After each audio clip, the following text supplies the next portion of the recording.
Hello? Wait, I want to say a thing to you. Okay, so, first of all, I recorded this like 3 months ago.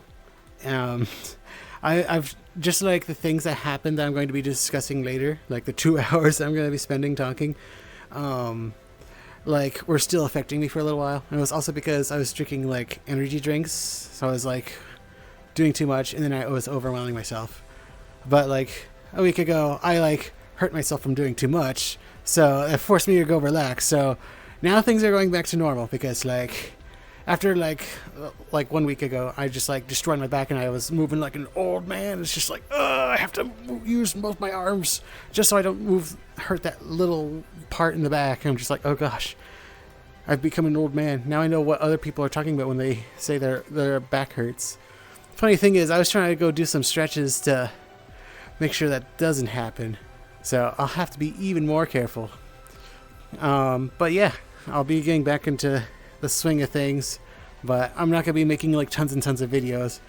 I'm going to be relaxing and such, because now I remember, hey, I'm not a robot. I need to relax. I'm only human. So yeah. So with that said, I hope you enjoy me rambling. I didn't have anything like I planned things out a little bit, but I was tired at the time when I planned this out originally. And then I was also like recording at like 3 in the morning. So I was only like staying alive because I had an energy drink while recording. So I hope you have fun like listening to me ramble. And if you're curious about anything that I say that doesn't make sense, I can go like tell you in the comments or like some other place, so you get an understanding, because I know there's some parts where like I get a little too tired and don't quite properly explain myself. So, but overall, I think I did pretty good for how tired I was at the time. So, have fun. Alrighty, I'm going to attempt to do this in one shot. But speaking of shots, I am having vodka while I'm talking about the most personal thing I could possibly say on the show. Well, not a show. The vlog. I'm not going to turn it into a show. Oh gosh. So, here's how we're going to do this. I am going to talk about the most personal thing I could possibly ever say. I had a couple shots of vodka, and I had a little bit of energy drink. I know my heart should be hating me, so I would say don't do that. But I'm going to go do this. And let's see here. I'm going to start off with like some positive things. Then we're going to go into my childhood, which like had a bunch of like bummer things. And then we're going to go say like some more funny things later, like other things that I can relate to and whatever. So, with that said, first order of business is like I lost, since the last time I freaking weighed myself, I've lost like 18 pounds within the last year, which I'm shocked because for a few months there I was doing really, really bad with my diet. So that means I did way better during the time when I was like totally on my my schedule and everything. So all I gotta say is I can make progress now, and I just have to go back to doing what I was doing before, and I'll be losing weight. Because I am around like 245 pounds last I checked, which was a couple weeks ago. I did try to record this previously, and then for some reason I felt like drinking, and I'm like, you know what, this is kind of funny, I'll go do it again. But the last time, like, I went offline like halfway through it, so I wasn't able to see my model, and I was just like, I don't want to upload that, I'll just do this. So yeah, I am going to be losing weight and such. Another thing is, I've been doing sports drinks when I have been at work lately, and I'm able to sweat again, which is really cool.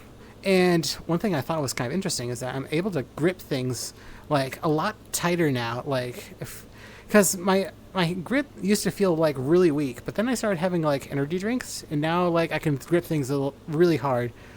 Too hard in a few cases, but like Like I can actually grip things. So that led me to like go down a rabbit hole of like looking at like other vitamin stuff. And I figured, wait, if that happened with just energy drinks, I probably am like vitamin deficient in a lot of other ways as well. So I started having like some multivitamin things, and I'm starting to like do more research into like vitamin such and like diets and whatever.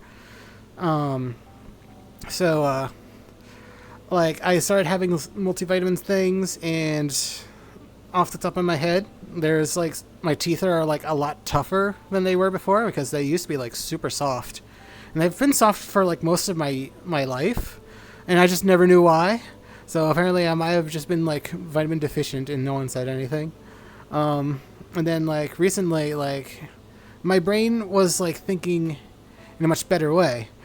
Past couple of weeks has been pretty bad, but like for a while, like when I was back on a good diet again, like I felt like I could think properly again. Because it was feeling very clouded for a while because I was eating all the junk food. Because the first month after the last vlog thing I did, like I was just nailing everything down. I'm just like, boom, that's done. Boom, that's done. Boom, that's done. And I was feeling like super happy the entire time, just non-stop getting stuff done. However, since I got into that little thing, I went a little bit overboard. And then once you get tired one day, I when I get tired, I want to go like skip through sleep so I can get things done. And then that just gets less sleep, and then you just keep on going and going and going, and it's a little downward spiral. And I'm like, why does that happen? And I'll get to that later. I just want to make sure I have everything else done. Oh yeah, rearranging the room does an absolute phenomenal job at like readjusting how your brain thinks if you're ever in a rut. Because for a while I was feeling kind of bad, and then I just like changed my like the area of where my TV was to somewhere else and just moved a couple other things, and I'm like, oh, I feel like everything's going well in life. So yeah. For the first month, like basically you could just I was basically just listening to like the Quake 2 music, which is just like all full of energy and pumping. It's like, yeah, let's get this done and all that such. So I was feeling pretty good. So now with all the like the super positive stuff done, like here we're gonna start like transitioning into like the lesser stuff. So like I was still feeling pretty good, but after the first month I was like feeling very tired. Like I mentioned a little bit earlier, I just didn't transition it that well because drinking, and I didn't put my notes in the right order. So got too addicted to getting things done, blah, blah, blah, blah. Oh, yes, and then I had a liter of soda because I was tired, and I used to have soda all the time. So when I was tired and my brain was like, hey, we could have soda right now. I'm sure we can handle it. We'll say no. We'll have self-control. And it's just like, why even try to give yourself to do that? But, you know, like when you have a sleepy brain, it's just like, hey, we can do this. We got this. So I got soda. And then I got irritable for a few days. So that made it hard to go to sleep. And then I got irritable for a few days. And I'm just like... And then there was one day, because I drank like the rest of it, like half a liter in like one day. So I got like super irritable. And I'm like, I can't sleep. I'm so angry. And so I went around looking at YouTube stuff until I could calm down. And then I saw an ASMR thing. I was just like, I really doubt that could ever work. How could that possibly be? That's just, even like people mock it all the time. So I'm just like, I might as well give it a shot. What could be the worst? So the first one was just like kind of whatever. I'm just like, this guy doesn't know what they're doing. Okay, fine. Then the second one, maybe it's because like my emotional defenses were down, but the second one like was very relaxing.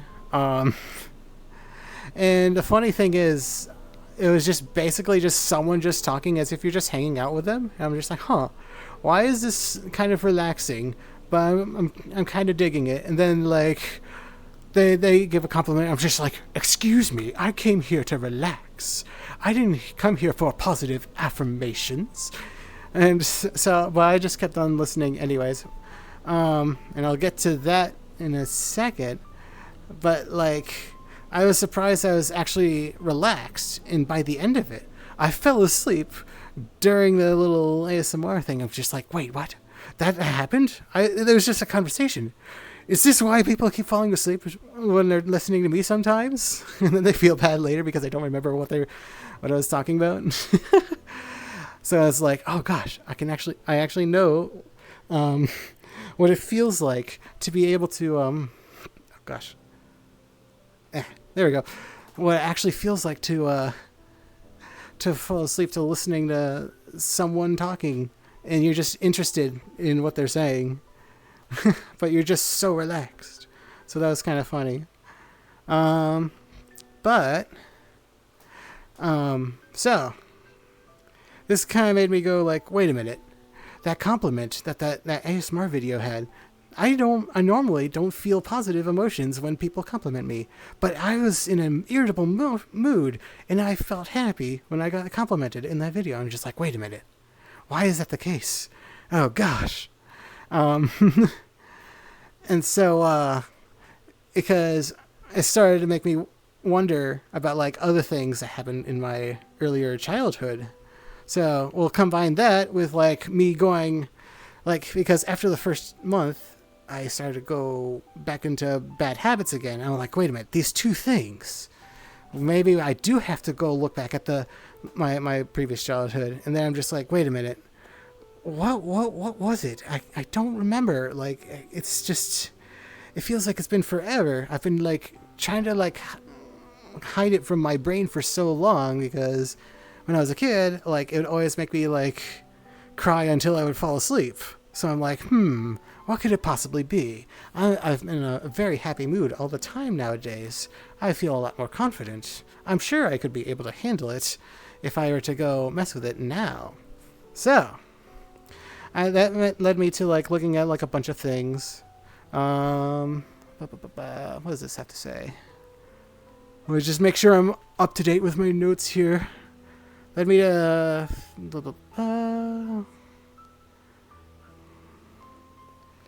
yeah, and then oh yeah, there's other like mental things I was thinking about too, because I'm just like, what am I even like living life for? Like, what do I actually want?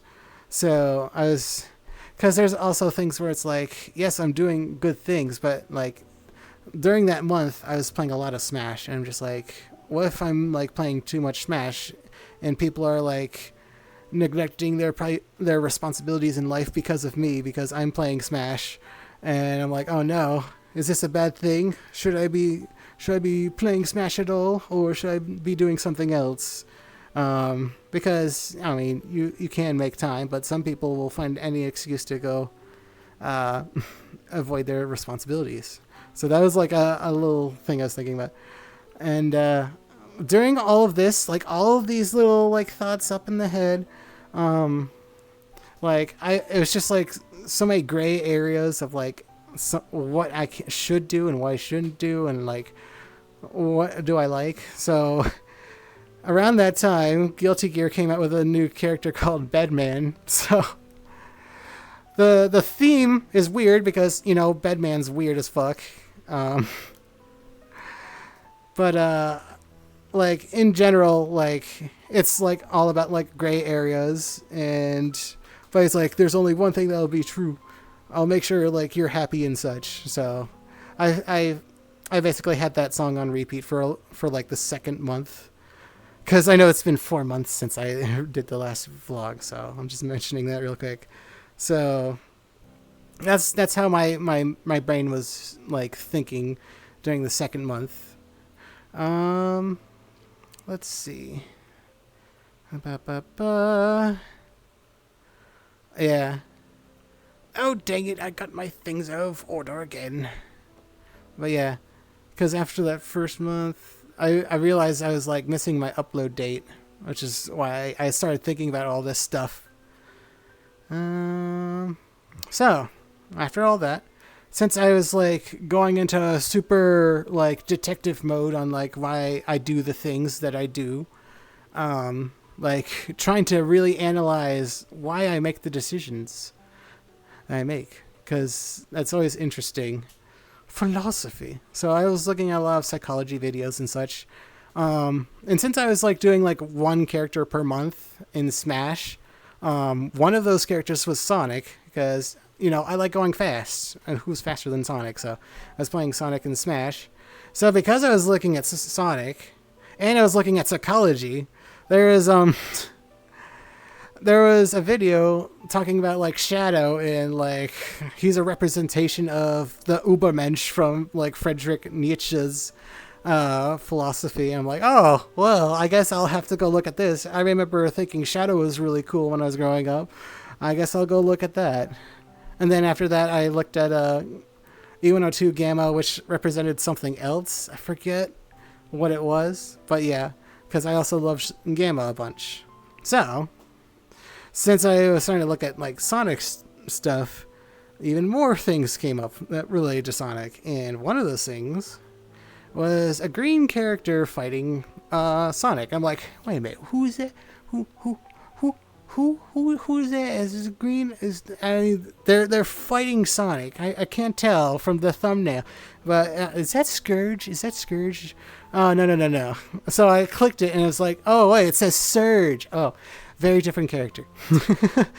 So I clicked it because, and then it was talking about like the psychology of like Sonic, and in Surge, and how there's like a philosophical debate about like whether letting bad people do live, or if it should live and let live. So that was kind of an interesting thing. So I'm like, yeah, that's pretty cool. I'm sure they won't do that again. That's probably just like a big finale thing. So when that happened, I'm like, huh, IDW might be cool. Let me go look at the other IDW comics. Because I'm like, is it the bad comics or is it the good comics? You know, like, it has this philosophical thing, so it's probably the good one. So I'll probably go look at that. And then I saw this other character, the little blue fox thing, and that's why I'm using this avatar right now. But yeah, so apparently I saw this character called Kitsunami. I'm just like, huh, Kitsunami versus Tails? Who could this be? Is this another cool character? Is it a recurring character? I don't know. I might as well go find out. So I went and looked at him. And then first panel of like the comic, it's just like, first immediately my eyes get drawn to the bottom of the page, and he has like an anime like going psycho thing, like with the wide camera lens, super like focused on there with the action lines over there. I'm like, okay, this is just silliness. This is just gonna be like a super edgy guy. I don't have to worry about this. This is probably not gonna do anything. And then like my subconscious like emotional guards went down for that, because I'm just like, it's probably gonna just be goofy things. I might as well go look at it anyways.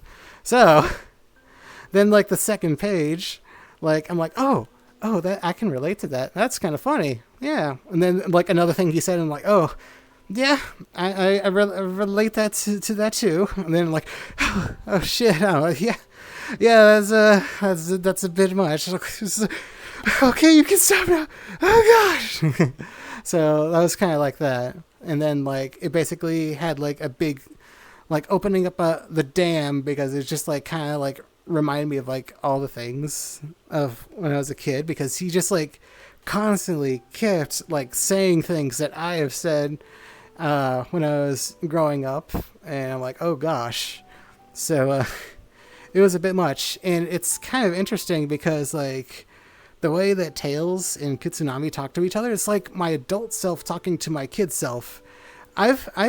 It's very rare for me to like relate to any characters in any fiction, let alone two characters at the same time interacting with each other. That just doesn't happen. So I thought that was pretty crazy. Yeah, but like I was so shocked that like Because I thought like the depression stuff would be gone forever, and I thought I'd like never really feel it again. But like that opened up the floodgates, and it was so strong. And for the next 3 days, I was just like an emotional, like depressive mess, and I just wanted to be by myself.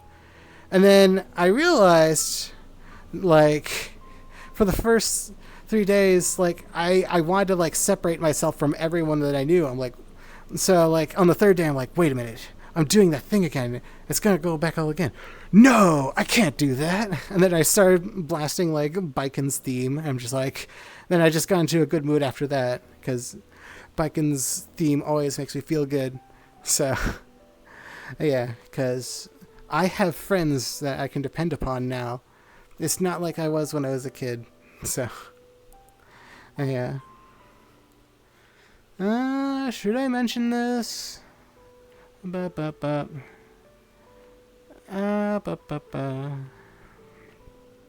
Yeah, I guess I should, because otherwise you won't know why I relate to him so hard. Because so when I was a kid, I knew that you're supposed to have friends, so I'm just like, okay, I'll go have friends, and I just assumed the first people I'd meet would be friends. But here's the thing, since I had like super crazy emotions, that wasn't really the case. I assume that's because I had too much soda, because for some reason, lots of soda makes my emotions go like super strong. I don't know why, but that was the thing.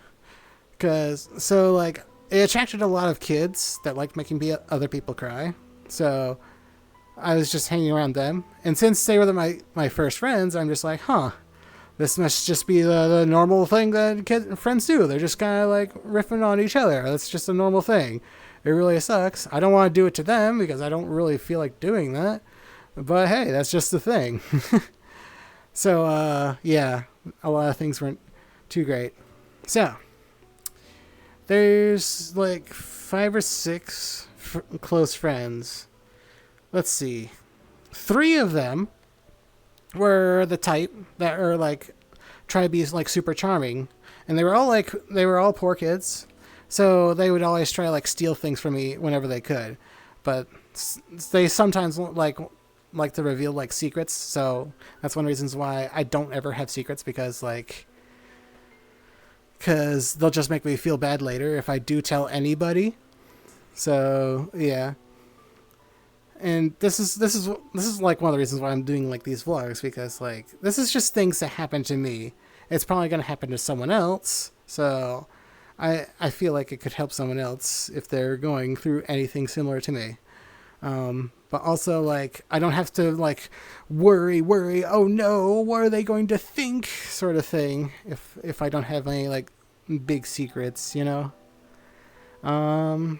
So yeah. Charming people that try to steal,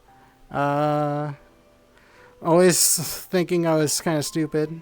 And then there was like another one, who I thought was really, really cool, because they were actually like one of the few people that always try to like improve themselves and all that such. However, they didn't have any friends. The reason is they always looked down at everyone. They were very silent all the time. They didn't want to hear anything that I had to say. And if I ever did anything wrong, they always look at me and just be like, what are you doing? So that made me like try to be a bit more perfectionistic because of that person, because I want to make sure that they were happy and didn't think I was lame. Let's see. And then the last person was the person I hung out with the most, and they had anger issues. So you take someone that's like has super sensitive emotions, super sensitive hearing, because I did have sensitive hearing as well, and then they just yell at the slightest thing that you do. Yeah, that kind of probably doesn't help much with the anxiety. Then like there's some things with the family, because there was also like someone in the family that was like a silent judger, and there was like a couple people in the family that like would just yell at people just randomly, so that didn't help with anxiety either. So basically, like I think like the only person that was like really nice to me in my life was my mom, but like she was kind of busy all the time, so she was nice. But yeah, I figure.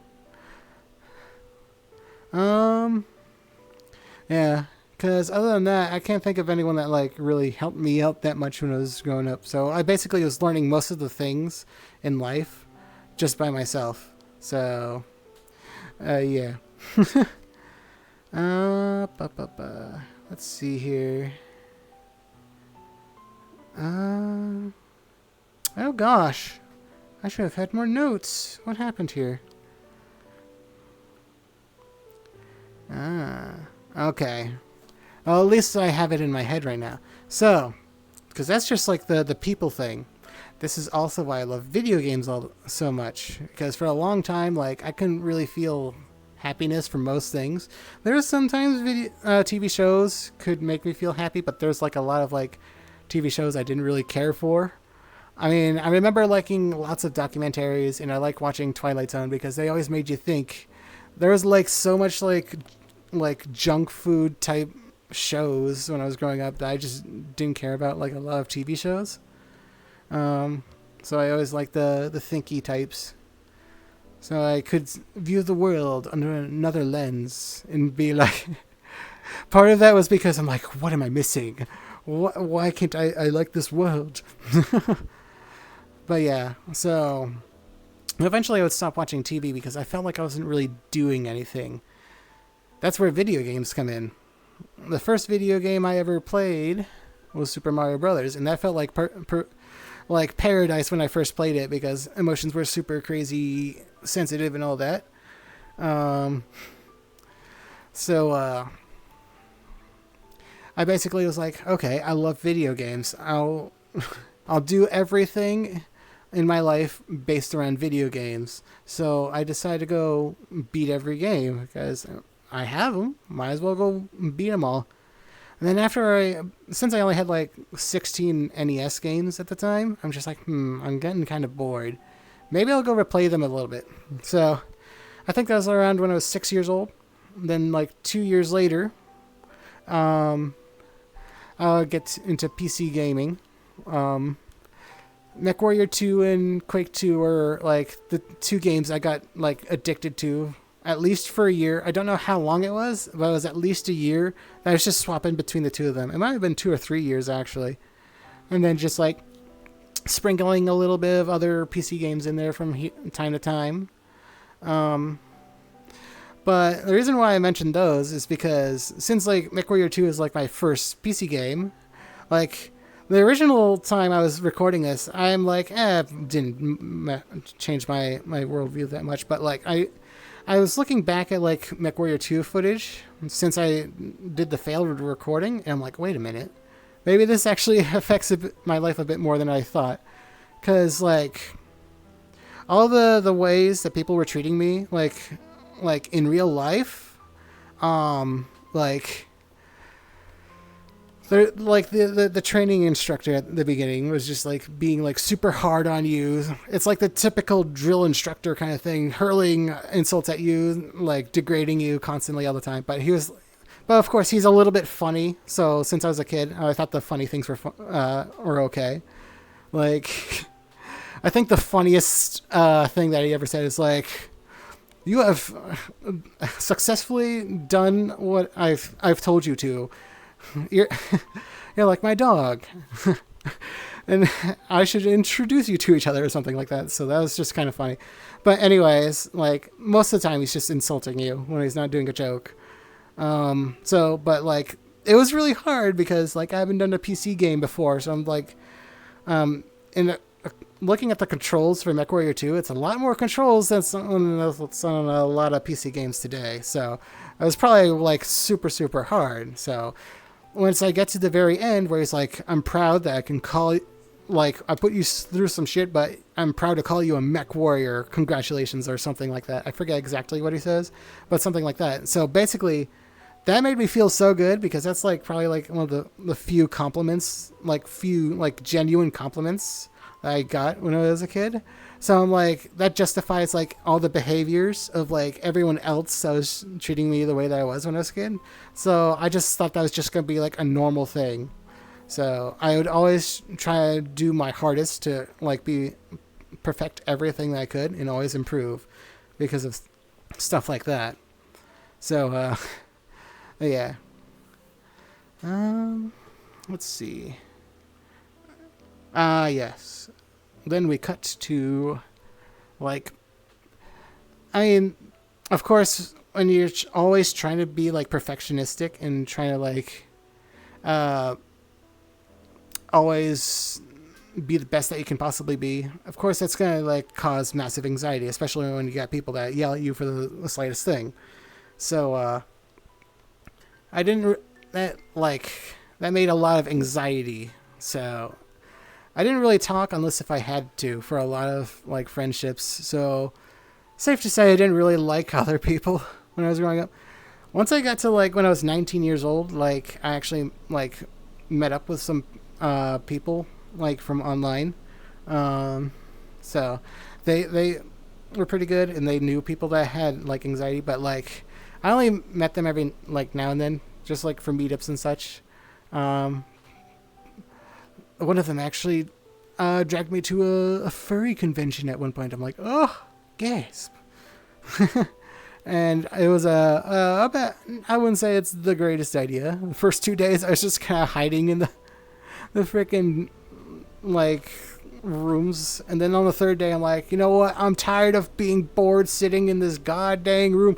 I'm going to go have some fun. And then I had, like, the most fun ever, even though there's, like, a bajillion people around. And so I'm like, oh, maybe I can enjoy myself around people. Gasp. So that, like, did wonders for, like, my anxiety, because I'm like, my God, not everyone is just absolute trash. They're not mean and all that stuff. Gasp. Of course, like, in general, like, you'll always see me be very positive of furries, because, like, of all the, like, still to this day, like, most people in real life, like, they don't really care about other people that much from what I've spoken with. They're usually too focused on whatever activity, and no one ever wants to, like, do any, like, sort of emotional talking. I don't ever bring it up, though, but I just find it funny whenever I see that people, whenever they do try to bring it up, they, like, shut it down immediately. I'm like, oh, why are people like this? It's like, no wonder everyone's so angry. But yeah, I feel like I made a leap of a jump somewhere. I skipped something. Oh well. Oh yeah. Anyways, so that basically gave me hope for the future that maybe one day I won't have the anxiety. Though years and years went by, and my anxiety was really bad. And because the anxiety was so bad, I wasn't able to get a job until I was, like, 27. I'm like, my life is terrible. It's futile. I'll never be able to amount to anything. So negative thoughts all over the place. Then I got my first job, a McJerb. It wasn't much, but, like, eventually I was able to, like, save up some money and get some VR. Because when I was working my first job, they slowly added more and more hours because, you know, I try my hardest, so I was getting more stuff done than anyone else. So, of course, they were going to be happy to have me do more hours. So, eventually, it went from the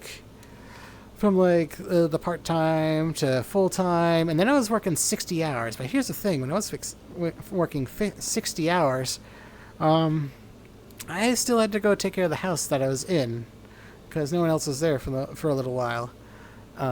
So I spent, when I was working 60 hours, basically it was just work, chores, and sleep. But here's the thing, because of, like, working so hard with video games growing up, I've gotten into the mindset of, have I not done everything? I must have to go try harder and skip through some sleep. And then, even though, like, I wasn't talking to anyone, no friends, no family, no video games, it was literally just work and chores. Like, I would just start cutting into sleep. And then here's the thing: when you get tired, you do things slower and less efficiently, and so that kept on getting worse and worse, and it was a downward spiral. So eventually, I was, like, hallucinating and all that such. So let's just say my mind was going into like a dark place and such, and I'm like, I got super scared. And then one day, I'm just like, I just want to be happy. I just need something. I just need to be happy. Let me go play a game. So I played Night in the Woods, and I did play like 2 other games at some point when I was doing sad stuff. But like Night in the Woods is the one that stands out because that's the one that made me go, oh shit. Because what happened was I played all the way through, and I was listening to the conversation between May and Bay, and the Just Shapes conversation, and the things that May said was like the things I was thinking when I was at work. And considering that she takes a bat and whacks someone, I'm like, oh god, no, something has to change now. I don't want that ever to happen. So I'm like, okay, what can I do? There's this anxiety. I'm tired. Maybe I'll get like VR, and maybe I can like look at people in VR, and maybe it'll be able to get me over my anxiety and get to a better job where I don't feel like I'm dying. So I bought VR, and to my surprise, I actually got over my anxiety. However, made me realize a lot of other things that were going wrong. One of those things was like lack of sleep. So I fell asleep a lot when I first got into VR, because like in a world like this, it's quite relaxing, you know, the nice piano music. This is actually one of the worlds I used to go to very frequently to relax. There's a few other ones, but I remember this one being one of the most common ones. And then because of that, I just calm down, and then I just fall asleep. Like that bench over there behind me, like I've fallen asleep on that once. But you know, since I have phantom sense, it wasn't the most comfortable thing because it's all heavy, hard and such. Yeah. I don't. I'll get into Phantom Sense another time, but like I feel like because I spent so much time with video games growing up, my mind like makes a connection with like virtual stuff very easily. And then I also made sure that my computer was very strong, so I'd have like nice frames and such. If I have 90 frames or more, like Phantom Sense will be significantly stronger. If it's like 30 or 60, like I don't feel it that much. But 90 or above, like I'll get Phantom Sense super strong. It tricks my brain so hard. I need to drink a little. Ugh. What was I gonna say?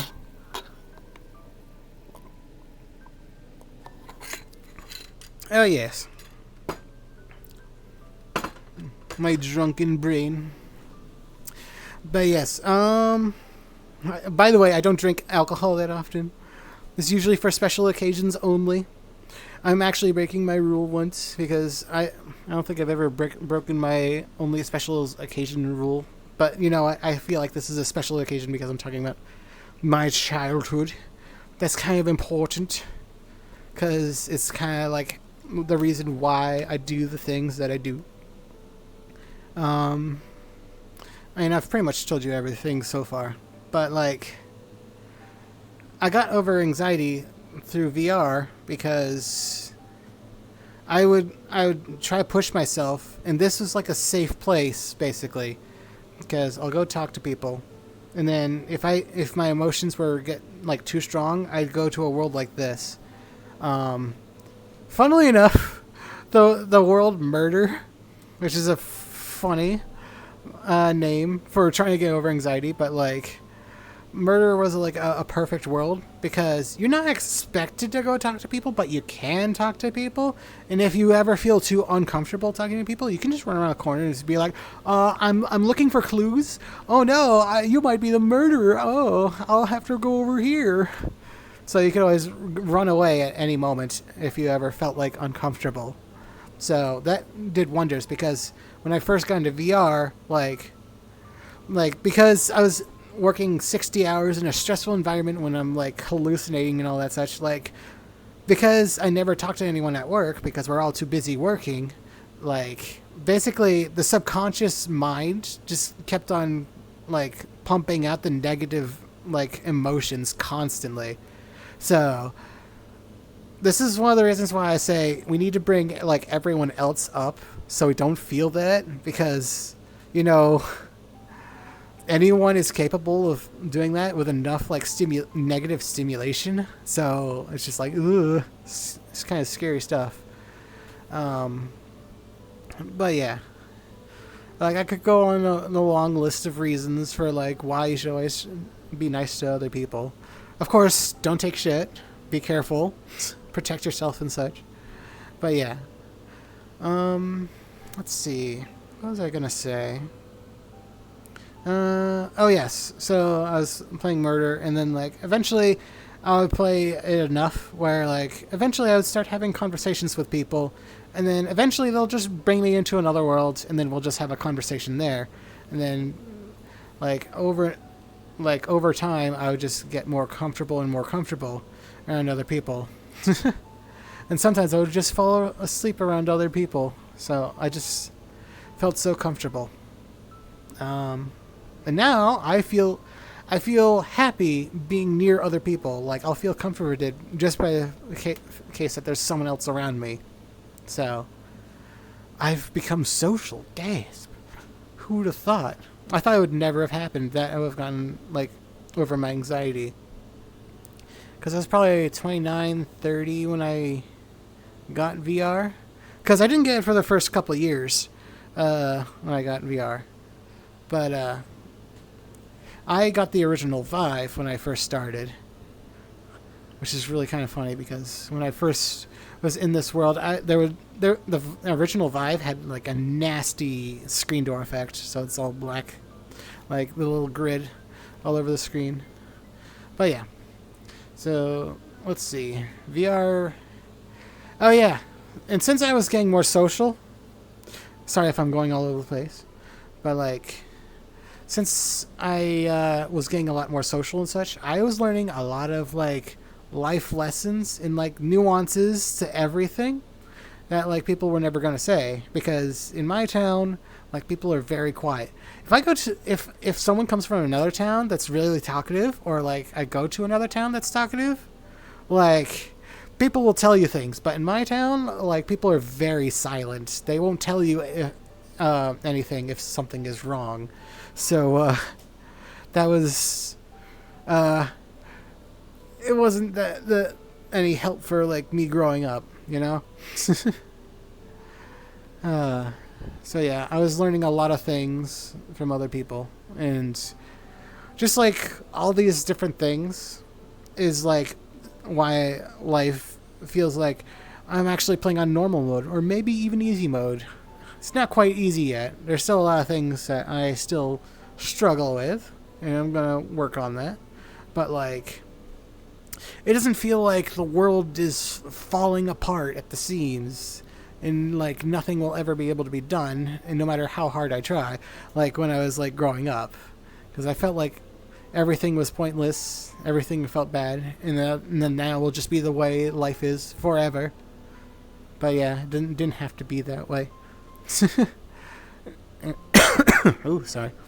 And I just didn't know. Because that's just all I've ever known, and people were treating it like it was normal for some reason. But yeah, I guess that's just like how everyone else was in town. But funny thing is, like, when I was working at, like, since I've been working at my job, like, when I first got there was people screaming constantly all the time. But, like, over time, I mean, heck, I was a screaming person, but you know what, when you're hallucinating, like, your brain doesn't even comprehend, like, your physical shape. You're the way you sense the world is very different. It's scary. Don't ever sleep deprive yourself for that long. Don't ever do that. Because I was working like that for like months, maybe years. I don't remember. But it was really scary. But yeah. Where was I going with that? Oh yeah, because people were screaming a bunch when I was first there, and then like once I started like being positive, I've seen like other people at the workplace be more positive, and then everyone else is just being more happy. I'm just like, huh, interesting, very interesting. But of course, like I wasn't too like. That's not like the first time I saw that because I used to have anxiety on video games as well. But like face to face, like I wasn't able to get over my anxiety until I got VR, because I got over my anxiety on video games because I was always the one that would be able to like 100% like be the best person there, be a team carrier and such like and all that. So I'm used to being confident in like video games because video games were kind of new when I was like growing up. Like, not many people had video games, but, like, they're, like, my life goal and whatever. So, of course, I was going to go all try hard on it. So, that led me to, like, learn how to, like, teach other people. Because sometimes you'll need, like, co-op stuff. Earliest case of that was Bubble Bobble. Where, if you want the happy ending, you have to have a second player. I didn't know that you could just press select at the very last second with the second controller. But, so, because I didn't know that, I was like, okay, I gotta go get another person, but everyone's really bad. Let me go teach them, and then like I would start teaching them. I'm like, wait, this feels good. It's like they're improving over time. Oh my god, yay! So that's like one reason why I liked helping people. But like later on, I think it was like Global Agenda, Killing Floor era. But those aren't the only games. Those are just like the ones that come to my mind because I played a lot of them. I think Steam will say I have like 300 hours in Killing Floor, but I played a lot on Garena. Because I think it was free there before I got it on Steam. And I played like 1,500 hours of Global Agenda because that game felt so freaking good. Though it's kind of a shame that they kind of messed it up with the Sandstorm update and added like grindy elements. But yeah, since those are co-op games, like I liked like carrying teams, but eventually I'm just like, you know what, I try to go to like higher difficulties, but some people were bad. Killing Floor is a bit different. I like being on normal difficulty because it's so easy to carry people, but like everyone's bad on normal difficulty. If I go to suicidal difficulty, well, there's hell on earth now, but like those difficulties, people just like complete it. I don't even have to do anything. They'll just beat it themselves. I'm like, oh, okay. It was actually harder to play on normal because no one knows what they're doing. It's kind of funny. But yeah, since I was hanging out with a lot of people that were really bad at the game, I would start like trying to help them. Initially I was just kind of like angry all the time about it because I'm just like, I'm tired of losing all the time. And then I was just kind of expecting other people to do it, and then I'm just like, screw it. And then there was one after I got like the angriness out of me when I was playing Global Agenda. Like I got into like a little apathy mode. I'm just like, okay, if you want to win, just do this. If you don't, I don't care. It was just like one of those little things. So, and then like when people like started being like, okay, I can't get mad at you, I'll just do the thing anyways. And then they're happy. And then like, I'm like, huh, there's something to this. They keep on listening to you now. Because, you know, when I was growing up, like, how you learn to teach people how to do things is have people yell at you, because that was just like a normal thing. I just treated it as normal. I'm just like, that's how everyone does it. So I just didn't think of anything different. But so like once I was playing Global Agenda and realized people don't like being yelled at, and they're more likely to listen to you when you're not yelling at them, I'm like, huh. But that goes against the gamer etiquette stuff. You're supposed to yell at each other, right? That's how like the teachers work, right? So I was kind of shocked at how much that would work. And then I found ways to go like be clever about like trying to like convince people to go have fun and such, and like learn how to do things better. And then I got better at it, and then I got to be like a natural leader after a while. But of course, I was like all introverted and antisocial and all that such, so I didn't want to do it, but I was able to do it. And since I was able to do that, that probably also helped my anxiety as well.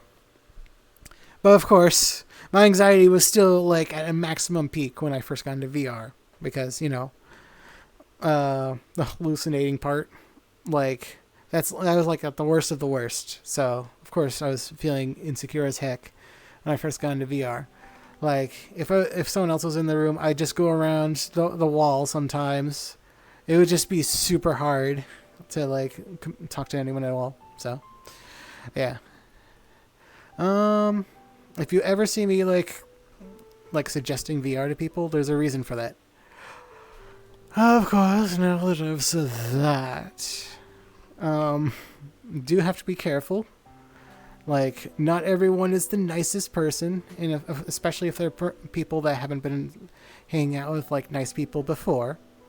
So, yeah, because what I've noticed is it usually takes about like 6 months from people to being like super nervous to being the most chill people I've ever met in my life. It's just so funny because I've seen it like a bunch of times. I love seeing the transition from just being nervous, neurotic people to just being the most chill people that just always think about like what's going on in life. But yeah.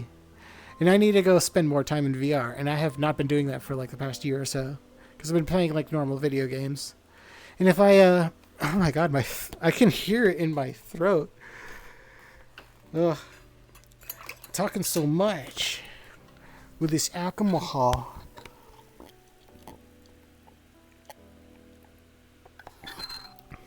There we go. Alrighty. What was I saying? Yeah. As for being drunk, I'm about like 50%. Wait, hold up.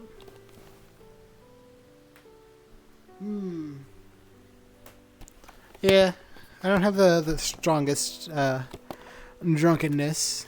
I'm about like halfway to being all goofy and like a cartoon character. But yeah. And of course I took my headset off there because when I'm in VR, I won't feel like my body as well.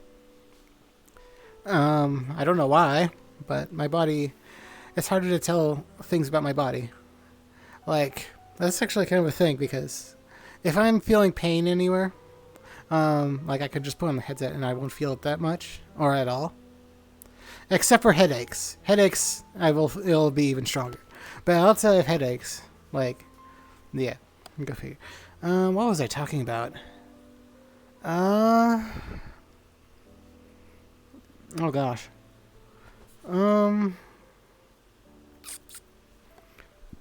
Oh gosh, and I've gone off my notes so much because I realized there's other things I wanted to go talk about. Cause at this point, it's more than just my childhood story; it's just my life story. What was I saying? What was I saying? Well, while I'm trying to think of that, I just want to mention like. Since I was doing VR chat stuff, I was also doing Beat Saber, and my arms went from tubes to hills. Ooh, muscle man, which made it so much easier to do a lot of things at work. Because I never exercised growing up because I'd always be like, I don't have any energy for the rest of the day. Everything is all sweaty and gross now, and everything hurts. I don't see the purpose of exercise. Funny thing, I was doing exercise the wrong way, and I wasn't getting enough exercise, and I wasn't doing stretches properly and such. There's a lot of things, so there's a reason why exercise wasn't doing that great. So Beat Saber made me kind of realize, oh hey, I can actually lose weight and such. And it's actually easier to breathe because I'm doing like proper aerobics. So that was pretty nice. And then I would just slowly go to other things like stretching and such. Um, I was talking about social things. Um, oh my god, what was it? Uh, I don't know. Oh well. I'll put it in the description if there was something else that I was going to say. I just can't think of it right now. That is unfortunate. Oh, this is what it is. I was looking at the notes. Duh.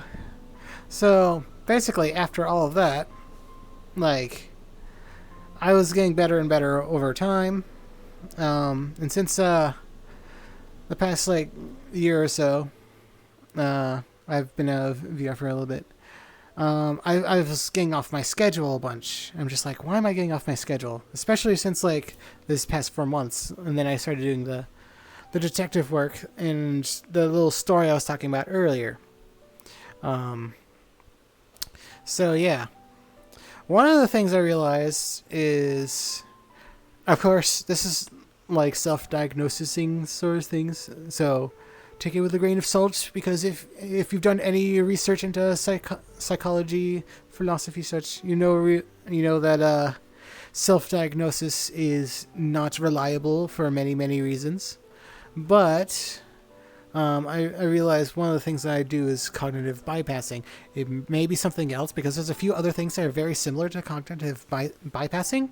So it's something along those lines. But what I would do all the time growing up is I used to like throw it out of my head immediately, as soon as I possibly could, because since I had extreme emotions when I was a kid, I would literally cry until I went to sleep. And not even a joke. Like I would cry for hours until I would go to sleep. It hurt a lot. I even worked with happiness too, because I remember like if a single funny joke was done and it was funny enough, I would laugh for like 30 minutes straight. So yeah, emotions were kind of strong when I was a kid. I didn't get mad that much. I've never been much of a mad person, but the only time I ever got mad at when I was a kid was when people were like kind of pinching me, or like doing minor painful things to me for like hours on end. There was only like a few times when I got like super mad when I was a kid. Because usually I'll just get depressed and sad and cry. Yeah. Oh yeah. But yeah, so I was trying to like throw my emotions to the side, ignore them, and then eventually like I would stop feeling them. However, it went all the way gone when I got Lexapro. I tried a bunch of other like antidepressants and such, but like then I had the 10 milligrams, the lowest dose you could possibly have for Lexapro, and then my emotions just disappeared. They were just gone. Just absolutely nothing. I was like a robot. So that was kind of a scary time, because I remember a lot of the time when I was on Lexapro, I'm just like, I want to die, but logically I shouldn't. So it's kind of weird, because I didn't feel depression, I didn't feel anger or anything. I'm just like, logically I should kill myself. It was very strange, and I've never had that happen like outside of that. And I think that's why like there's a lot of people saying that like Lexapro, it may not be the best for some people that have depression and such. So yeah. But then eventually, like once I got off of the Lexapro, my emotions started going back, and then they were like a more normalized fashion. So they did fix my brain. But it was kind of a scary time, because I don't have the crazy strong emotions, and now they're balanced out. Now, part of that might be because I have a better diet, but it did make it so I was able to think rationally long enough to make the choices that I need to do to make a better life. But yeah. So, but of course, making the emotional barriers and making my emotions more nullified didn't really help that much. Because, so you combine those two things, and so I basically, when a negative emotion comes by, my brain would just like pretend it's not there. And then eventually I was able to add on another like technique, whereas like I'll called cognitive bypassing. I know I said that a while ago, but cognitive bypassing, which is basically you try, instead of letting your emotions feel emotions, you throw it to the side and you try to understand where it's coming from. And then you'll understand what the emotions are doing, but then like the subconscious mind won't like really recognize that like you're dealing with it. So like you're still going to feel it just as strong, or if not stronger, because you're kind of pushing it off to the side instead of letting yourself feel the emotions that you're supposed to be feeling. So it makes you more vulnerable and more sensitive because of that. So yeah, I realized I was doing that for a while. Eh. So that's one of the reasons why I like looking at psychology a lot, because I, that's one of the things. It's like I realized I was doing bad habits. Is I'll start looking at psychology videos or anything else. Sort of like the thing of like when you're in school, a lot of people like when they have homework or something, and they're like, okay, I'm gonna go clean my room instead because I don't want to do the homework. It's kind of that kind of thing. It's like you're doing something good, yes, but there's something you should be doing more. It's that kind of mindset, you know?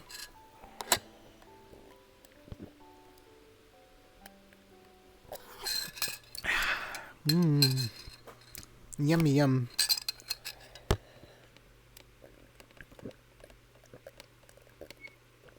I want to finish it up. This thing has the last of my third shot. Mmm.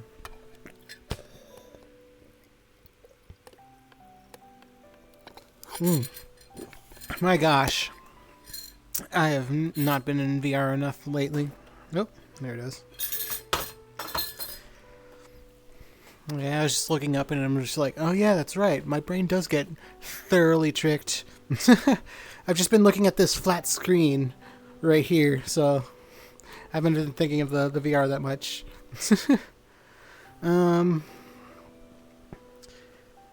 Yeah, because I'm kind of watching my own avatar do things. I was gonna make it so I'm looking at a mirror, but like if I put a mirror right in front of the camera, like the camera will be showing in front of the avatar, and then that just like messes up with my head so much. Because sometimes like I'll get phantom sense from seeing things happening to me in a mirror. So seeing the camera in the head, it's just like, what is happening? That doesn't make sense. What was I saying? Cognitive bypassing. Oh, that's right. Yeah. Me. Is that it? For the main thing? Oh, yeah.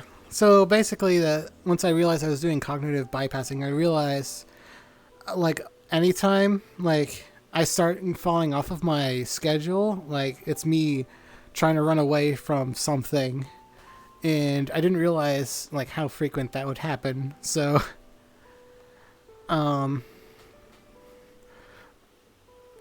I'm trying to be like, how can I fix this? Now I still haven't figured out like the best way to go do that, because still my emotions are going all wibbly wobbly all over the place because of watching the kitsunami. I forget if I mentioned his name. But yeah, he's a little kit fox that's all blue and white like this. He even has this hairstyle. So I thought that was kind of funny. So I kind of like that character. And I'll probably always like that character because Oh wait, before I mention that, but yeah, lately I am still trying to go figure out like why I do the things that I do, because now I understand like where it all came from, like really understand, because you can understand something logically, but now I like understand emotionally like where it all was again, because I've pushed it off to the side for so long I kind of forgot what it felt like. So now I'm getting like the depression and sad emotions again. I'm like, how do I deal with this? I've been pushing it off for so long. I don't know how to deal with the sad. Yeah. And of course, like since the people when I was younger, like I've started to like mistrust people a bunch lately again. But of course, like I have footage of like people like helping me with things, and like you can look at me playing Smash in a recent video, like how happy I was. I'm just like giggling and happy and all that such. So it's like, yeah, I can be happy. I'm actually able to be happy again. So I'm like, I can just tell my childhood self no, like my inner child, just like, no, it's not like that anymore. We have fun now. We have genuine fun now. You don't have to go feel that way anymore. So yeah. God, what was I gonna say? Oh yeah. So because of all that, like I'm now moving on. And this is one of the reasons why Biken's theme hits me so hard. Before I didn't understand, like a few months ago, like when I talked about like why I loved it so much.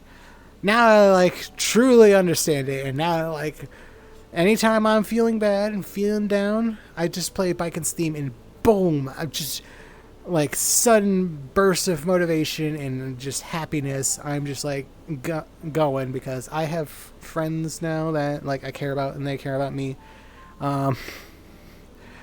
I will be honest, I still need to like there's still some things that I need to be better about. But I'm only one human being. I can't do everything. I'm trying to go fix like the things in my life, but like I'm also trying to make sure I have time to go talk to the other people and make sure their life is good too. But like finding like the balance of everything, the work-life balance, and like the people you know and yourself and blah blah blah. It's ever changing and all that other stuff. So I'm getting through it, trying to go figure it out. But of course, you can tell from me right now, I'm pretty happy with where I am now. It's not the best place, but it's so much better than when I was a kid. So much better. I don't feel like I'm in hell anymore, like when I was a kid. So, I just gotta keep on going and going. And funny thing is, with like the AI and robot like advancements, like that was like a childhood wonder, like seeing robots and AI. I thought they would never get to where they were. I thought it'd be like I would have gray hairs before they got to the point where they are now. So I'm actually shocked. So I want to make sure like I live long enough to see what happens with that. Unfortunately, with how things going, it looks like it's going pretty bad, but we'll see. I'm going to try staying optimistic, and we'll see where that goes. Alright. So that should be like the most depressing things out of the way. Because I can't think of anything else more depressing in what. Because, I mean, kind of hard to get more depressing than just like people treating you bad and like getting hallucinations. So I don't think I'll ever say anything in these vlogs like that ever again. Unless if I start working 60 hours again and then I just like go murder somebody. But yes, this is why like if you ever see me getting on someone's case for getting enough sleep, hallucination is not fun. So now you know why I'll get on people's case. I am still not the greatest at telling myself to go to sleep, though. Like, if someone tells me to go to sleep, I am so happy that they're telling me to go to sleep. No, because if I'm staying up, my brain is already like doing bad. I'm already doing bad because if I'm staying up, that means I'm already too tired and I'm already like reverting back to like old habits. So having someone be like, "Hey, you're doing the thing again. You're doing the thing." I'm like, "Oh, thank you, thank you," and then I'll usually go to bed immediately after. Sometimes I'm just like, "Okay, I'll go to bed after this one thing, just this one thing." And then a couple hours later, okay, now it's done. Oh wait, this thing. Oh, and now I'm done. So eventually, I'll get over that. I'm getting better about that over time, but you know, it's kind of hard. It's almost like as if you've been doing things for years or decades, it might be ingrained into your habits and patterns. You know, you have to like reprogram your brain. So yeah. Um. But yeah. I feel like I could say more about kitsunami because there's a lot of little things. I'm actually tempted to like make like a unlisted video and just be like, this is what I think about like each little piece of dialogue, because I mean it, like every dialogue that he has like kind of feels like a thought process or like mindset that I've been in like throughout my life. And then like after like looking at their origin story and all that other stuff and a lot of other things, like even the first page reminds me of like my thought process when I was at its worst. Luckily, I didn't have anyone that was just like super cruel or anything. They're just a lot of people are selfish and like self-centered and such. So I didn't have to worry about like the super bad stuff. Yeah. Um. But yeah. But now it's like I can go look at my childhood self and I'm just like, I'll never be that person again. I am a very different person. I am a happy person. I love seeing people do better and all that other stuff. So, oh, that's right. Another thing that's happened since my last like failed recording is I saw a video talking about Vinland Saga. Actually, a couple of them, and basically the first two seasons. I don't know if it's a spoiler, so spoiler warning maybe, but like basically, um, in a nutshell, like during their first season, the protagonist is like some unlikable douche, edgy douche that like is all like focused on revenge, and then he just kept on doing terrible. Whew. Okay, I was worried that I was gonna have to say that whole hour again because I wanted to do this as a one shot. So apparently, what happened a few seconds ago is OBS just kind of crashed on me. So, anyways, Vinland Saga, first season, unlikable douche, did lots of bad things, because he is trying to go get revenge on someone that did something bad to him. I don't remember what it was, but like the whole point was super revenge and all that such. So, like by the end of that, like he doesn't even get his revenge. Someone else gets his revenge in front of him, and then he's like, "No, my life goal was to kill this man that ruined my life. Why?" And then like soon after the thing goes, he just like loses like all life purpose. He just didn't know what to do anymore because he didn't have to go kill that person anymore. And he's just like, what do I do now? And then apparently he gets turned into a slave, and then he starts learning things, and then he started to learn like I think, and then that's where like season 2 comes in, where like he starts learning how to do new things, and he starts like learning how to help people and such. And then he's like, oh, gasp. it's actually really fun, like helping all these people, and I love doing all these things. Feel so fulfilled doing all these things. So I thought that was kind of neat. Now, why did I talk about Vinland Saga? I don't remember. I don't know. Oh yeah, that's right, because it seemed kind of like reminiscent to how I was feeling growing up. Because I had a lot of hate and fear growing up. Now, like, I never, like, enacted on that because I had an honor code, which I forgot to mention about the MechWarrior 2 thing, because the clans, MechWarrior 2, like, it was the clan stuff, so they're all about the honor stuff. And I'm pretty sure there was some other things, because I'm pretty sure I saw, like, Dragon Heart, and I'm like, ooh, dragons! And then, like, the dude has, like, an honor code. And I'm sure there's plenty of other knightly things that I saw when I was a kid growing up. So I like had this little honor code thing. Yeah. Also, like, I saw a lot of things of like people just destroying their lives through their anger and depression growing up. So I made sure as a kid that like I would never go that path. And then that was like reinforced when I watched like Batman the animated series, because there's a recurring theme that like most of the characters, most of the villains, like they went these bad paths because of something that went wrong in their life. But like Batman would always come in at the end and be like, this thing that happened to you was really shitty, but you shouldn't like do shitty things to other people. There's like a recurring theme of that.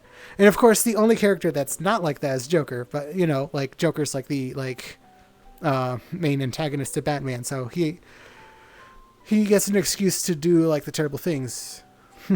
Because like Joker's just insane. Of course they do that. It's kind of funny that like years later, like decades later, that they would make a new Joker movie that a lot of people like vibed with. Let's see. I haven't watched Dark Knight though. I do need to do that. What was I saying? Oh yeah. But yeah. That's also why I like Biken's theme, because I also had a lot of hate, and she has a lot of hate. Of course, she went off and did nasty things, but I never did. It's just I thought these things. And I don't think thought crimes are a thing, but like that's like a lot of stress. Just like thinking of all these negative things, of like all these negative things that you would want to do. It's like, sure, yeah, you can be angry and depressed and all that such, but like, it's a lot more productive and easier for your energy and all that is to like think positive thoughts and think about like what you can do and what you should be doing to like improve your situation. Because like dwelling on the negative things isn't going to really help. So that was just kind of like my thought process growing up.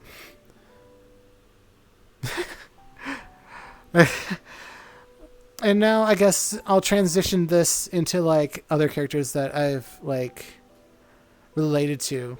When I was a little kid, there was two characters that like I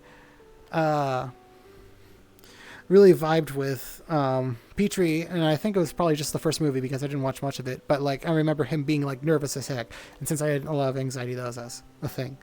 And then the other one was like Eeyore, and I'm like, why do I talk like Eeyore? And I was just like a little kid. I think it was like probably like 4 to 6 around that area, and I'm like, why does Eeyore talk like I do? Meanwhile, later on, now that I'm older, I'm like, oh, he's just a representation of depression. I'm like, oh, that's nice to know. That's kind of funny. But yeah. As for like most other characters, I've like super like attached to in real life from one point of time or another. Like Kitsunami is kind of like a connection of all of them.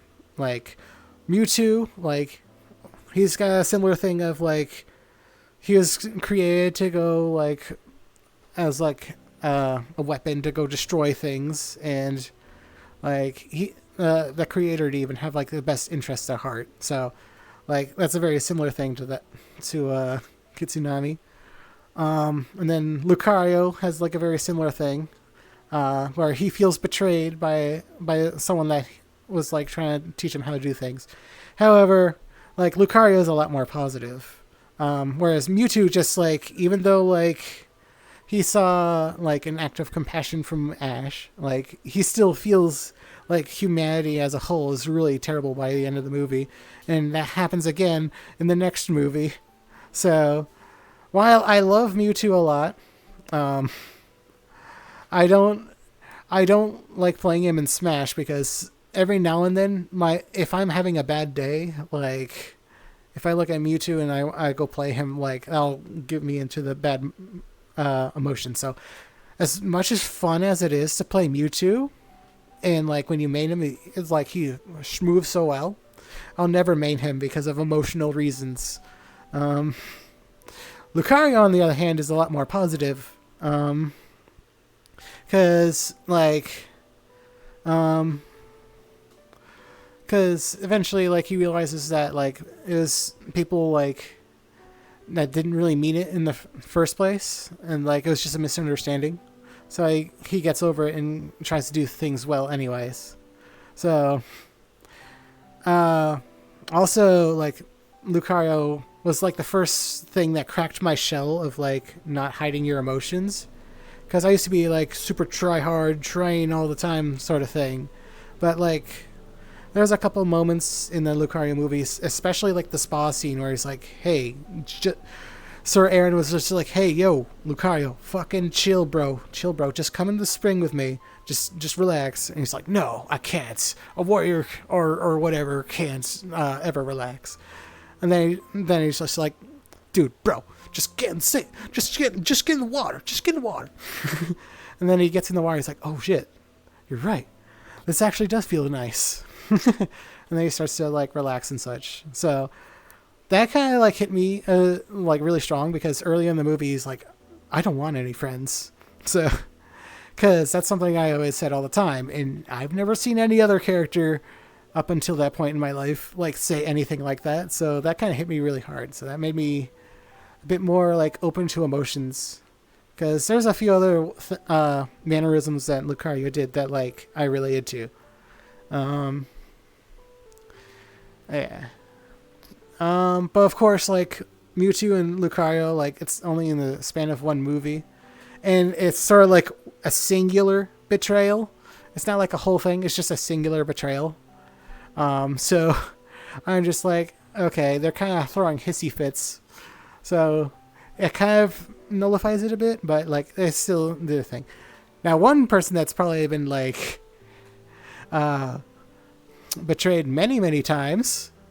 This might be a bit of a surprise, but Sephiroth, Mr. Big Bad Evil Villain guy. Yeah. So yeah, of course, he works for Shinra. Shinra does shady stuff. Of course, I haven't played Final Fantasy yet. I'm just going off of like what I've seen in cutscenes and like the little Wikipedia, so I could be totally off. But like, from what I know, Shinra does lots of shitty shit, because they're a big company that's like kind of doing cruddy things to all of the citizens of Midgar. Yeah. So yeah. And before, that's the wrong name of the place. But yeah. So once he realizes, oh shit, like these aren't even like my parents or caretakers or whatever.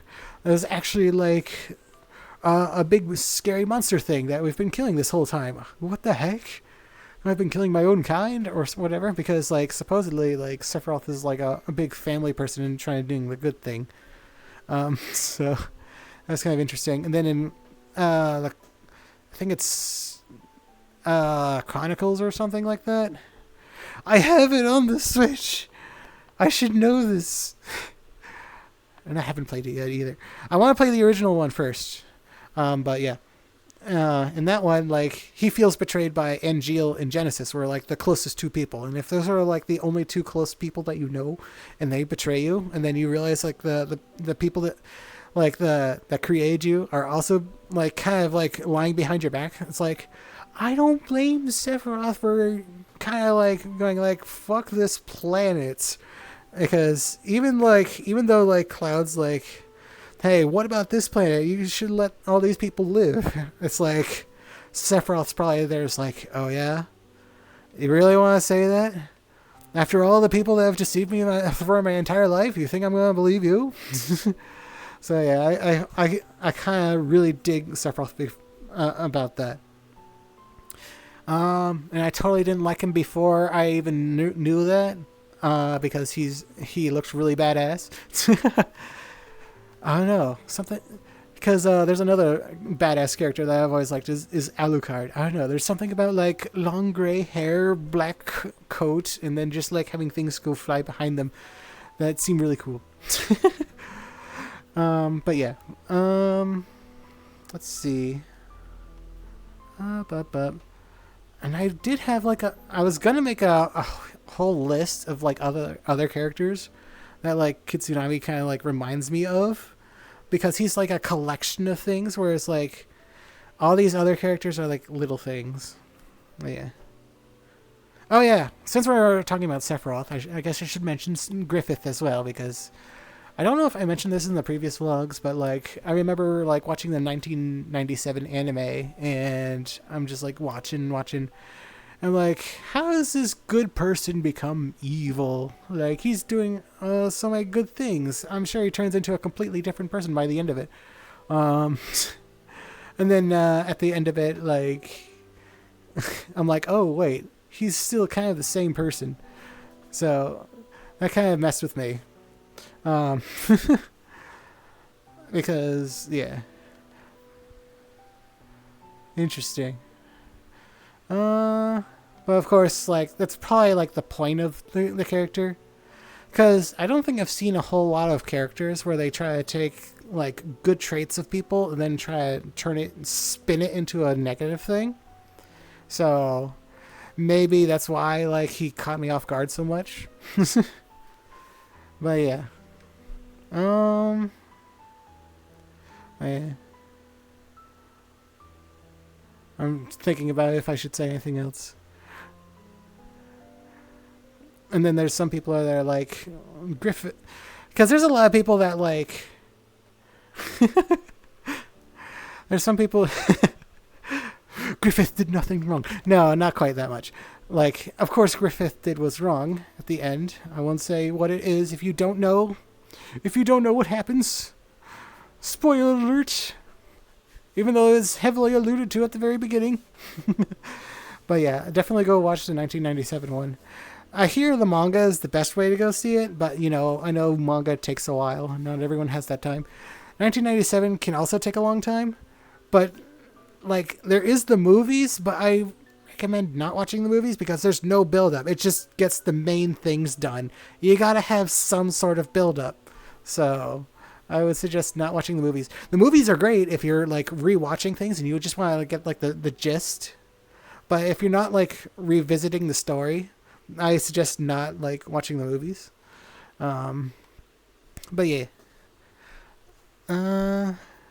Yeah. And then if you do watch Berserk, like the 2016 and onward is just like kind of whatever. Because those ones were like low production. But yeah, 1997 anime for Berserk. Go watch that. It does get a little gruesome at some time points, though. A little warning, though. What was I gonna say? Oh yeah, Griffith. I don't know, but yeah, Griffith kind of. Oh wait, no. Sephiroth gave me some like spoilers for Griffith, so that was kind of funny. And then once I heard like Griffith being referred to as an angel, I'm just like, oh come on, because there's so many things up to that point. But the Griffith being referred to as an angel, I'm just like, oh my god, come on, man. What? They're just so similar. Of course, like I still like Final Fantasy VII. It's like it's a very similar story, just retold in a different way. Yeah. Yeah. That's also why I like Dark Souls a lot. It's almost like Berserk's a cool series or something. Alright, enough gushing about Berserk. Was there other characters I was going to talk about? Oh yeah, by the way, the Smash characters, Lucario, Mewtwo, Sephiroth, like every time I play them, I'm not thinking of those things. That's just like like a thing. There's a lot of other things I like about those characters. So don't think that I'm thinking about the negative things whenever that happens. All right. So now that I've talked to you about all that, let me go and say the final character that I've related to a lot. Because I think it's like the only other character other than like Kitsunami that has made me go, oh, what the fuck? Holy shit. I relate to this character so hard. Like Lucario was like the first one technically, but like it was only for like a couple lines since it's only one movie. But there was and then Kitsunami is like a collection of like all the characters throughout my life that made me feel the way that I do, because he basically went through the same things that I kind of went through. So yeah, Lucario, Kitsunami, and then now I'll go mention the third one. The reason why I'm kind of skirting around it is I feel kind of silly. So I should probably mention how it came to be that I would watch this show. So one day I was just like on Steam. I saw a bunch of like people change their names and avatars related to a particular show, like a whole bunch. And I'm just like, huh, that's kind of funny. I'm sure it's just a fad. It was like 3/4 of my friends list that changed it to this show. I'm just like, huh, it's just a fad. It won't last. Like a month or two goes by, they haven't changed. And matter of fact, more people like got like changed their stuff to that show. I'm like, huh, all right, whatever it is, I'll go look at it. So I had biases against this show because growing up I was always told that it's a terrible show and you should never look at it. Have you figured out what kind of show it is based on the hints I've been giving? My Little Pony. A little bit of a shocker, right? So, because I will say this, I did look at like the other generations later on because I was curious. I'm like, I wonder, was it as bad? And yes, it is that bad. I mean, Gen 1 is okay. It's just like any other 80s show, but like the Generation 2 and 3, like those are really bad. Do not watch those. They are not worth your time. But Generation 4, like, was significantly better than anything else that was on TV at the time for anything. I think like Avatar was like the only other thing that might be like worth watching at the time.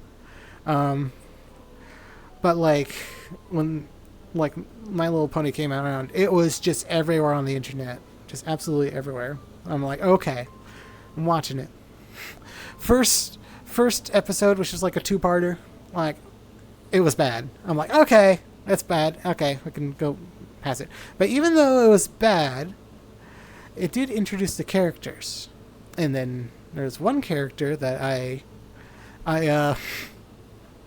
related to a lot.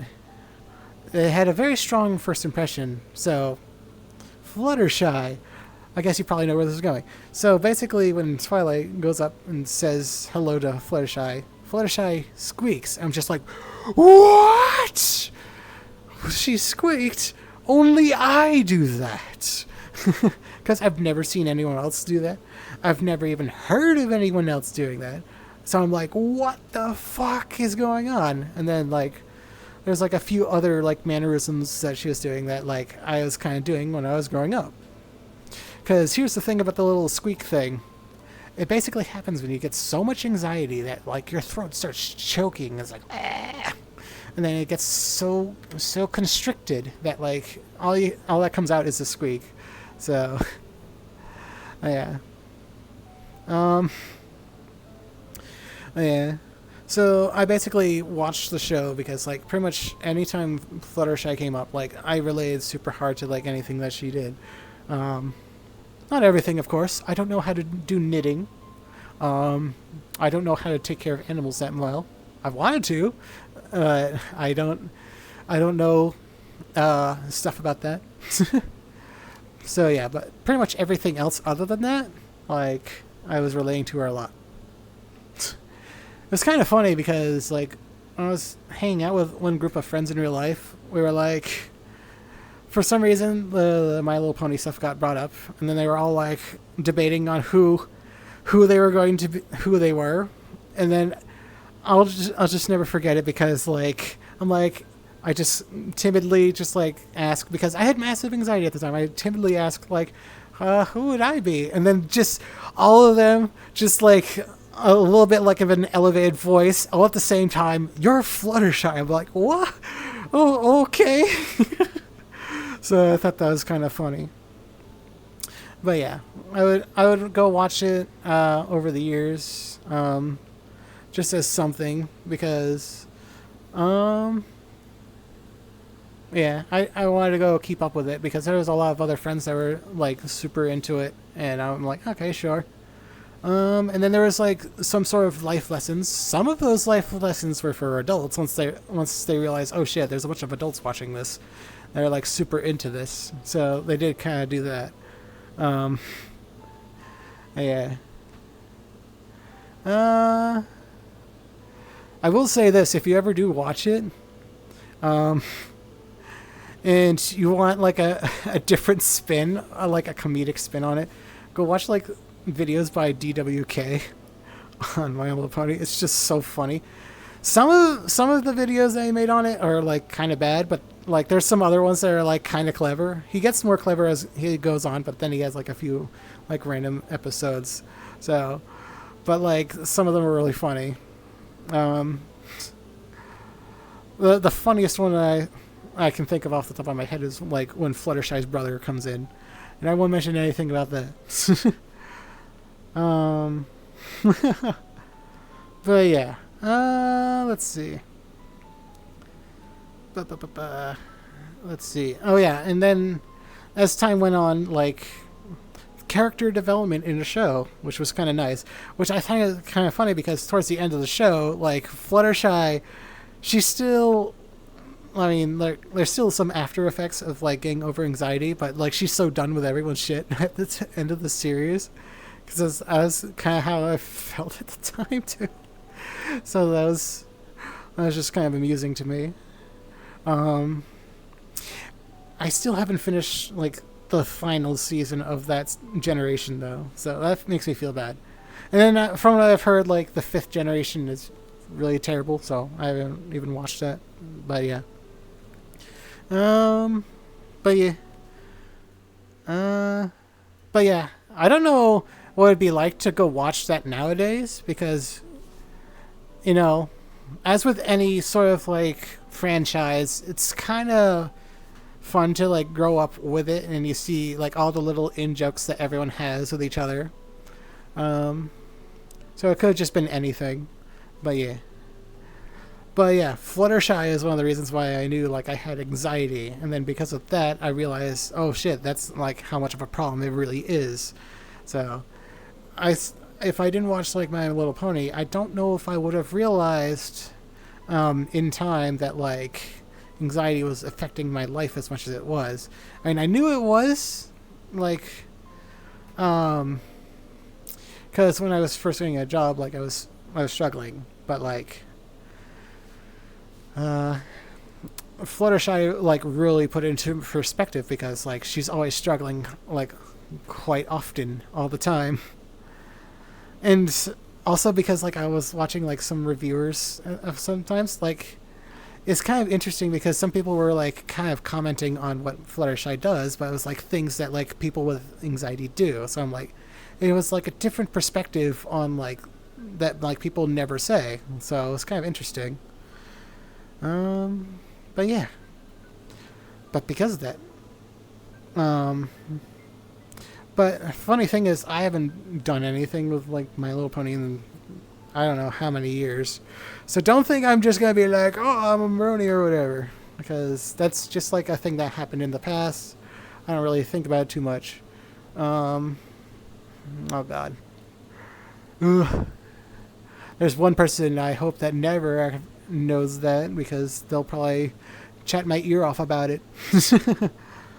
Because there's other things that I care about way more.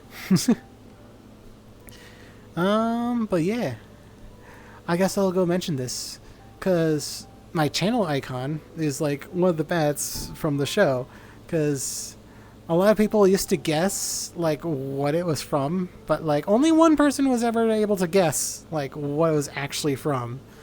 And then, but it's like the bat from like the little pet show, and no one could ever guess because it's such an insignificant part of the show that like no one would have any reason to like remember it, even if they did watch it. So I thought that was kind of funny.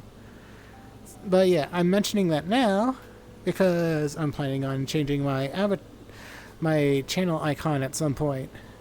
I don't know if I will though, but like I'm planning on it because anytime you change your icon for anything, everyone's like, "Oh my God, you're a different person. What's going on with your life?" So yeah. I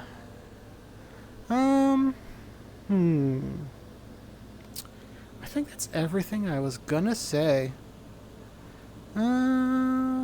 Yeah, check. Check my notes. Yeah. Yep, I'm gonna go close up my notes now. So, yeah. Oh yeah, one thing I didn't add to my notes is, now that like I don't have the massive anxiety that I used to, I want to like be strong enough to like be a positive example for other people. Of course, I still don't know everything, so I'm learning as I go. But yeah, because life doesn't have to be on hard mode anymore. Especially with all the technologies that are coming out. Things don't have to be hard. And I wish I knew that a lot earlier in my life. I just didn't know. Because of the way I grew up. So yeah, go figure. But yeah, now like since I've been working on self-care so much because of VR, making me realize, oh shit, there's so much I need to do. That I'm trying to like become stronger.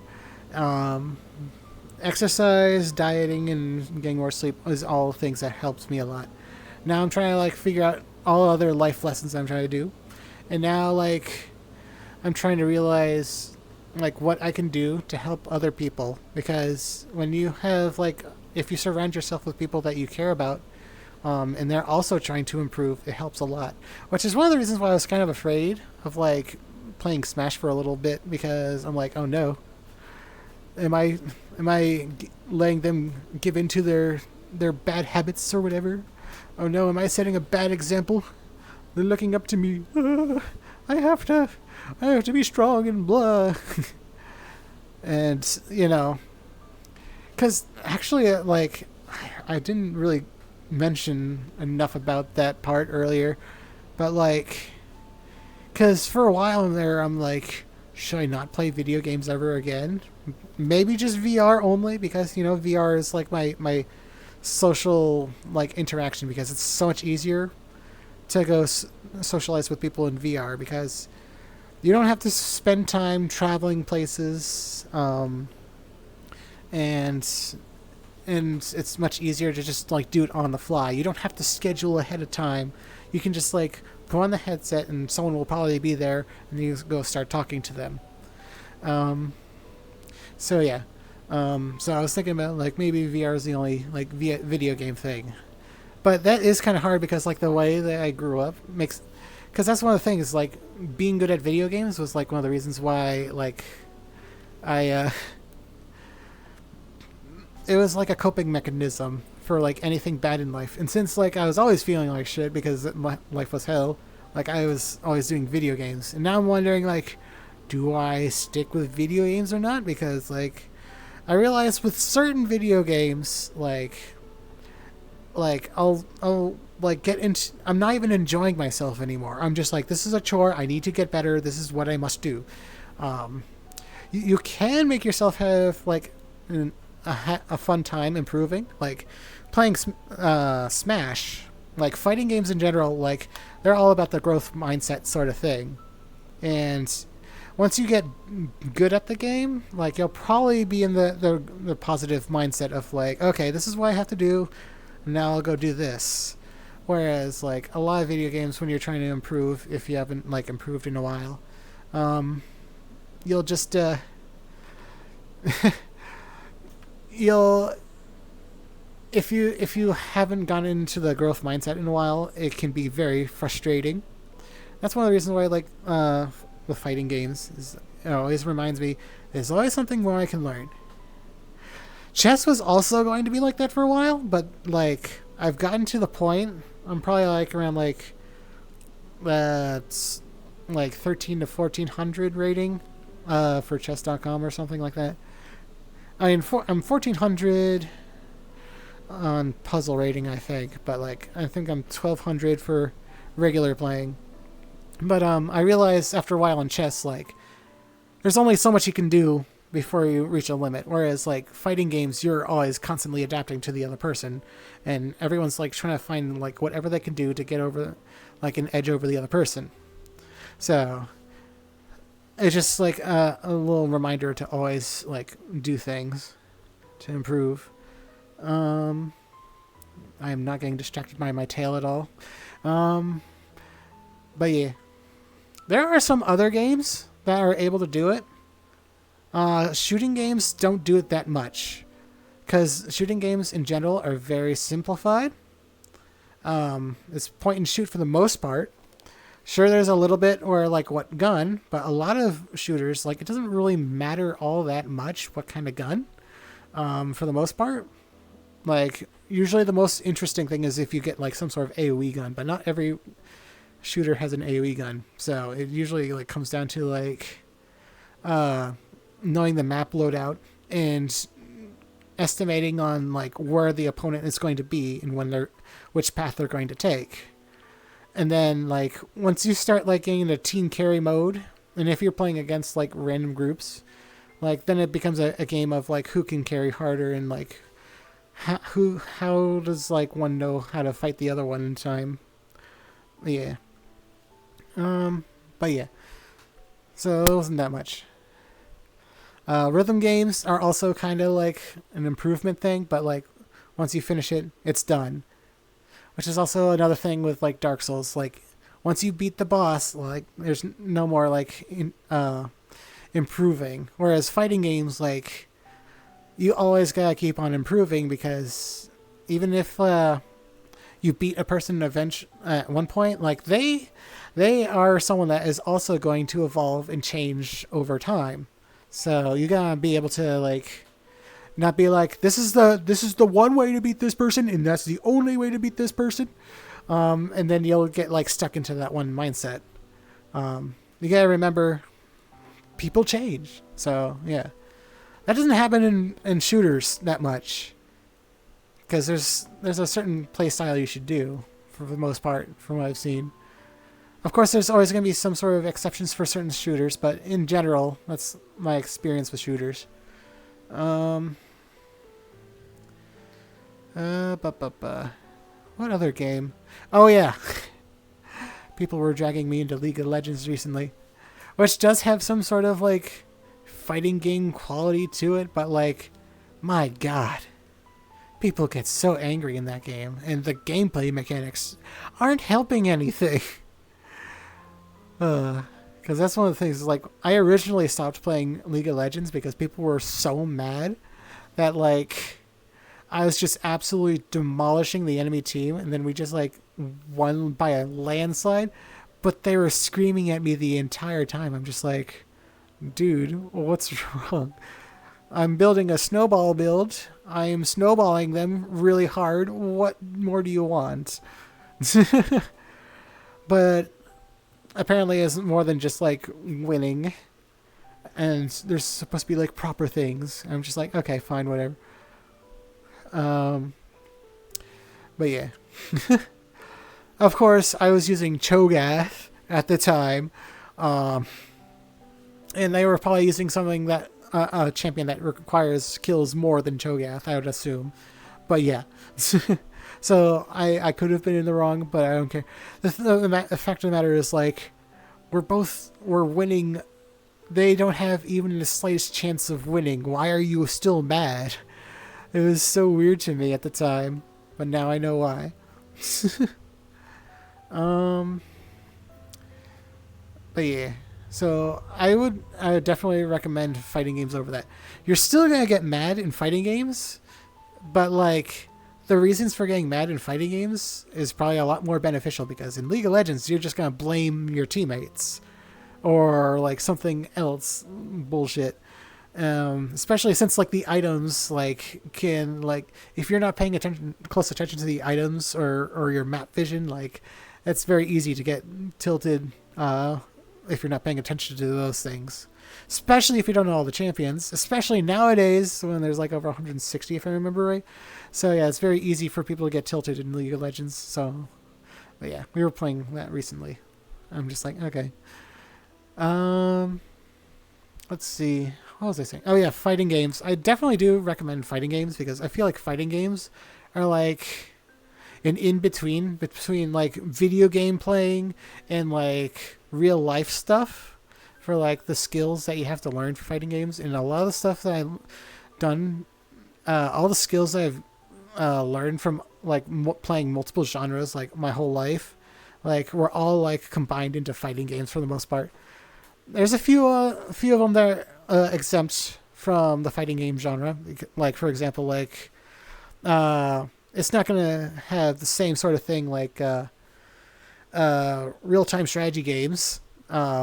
There's some differences there.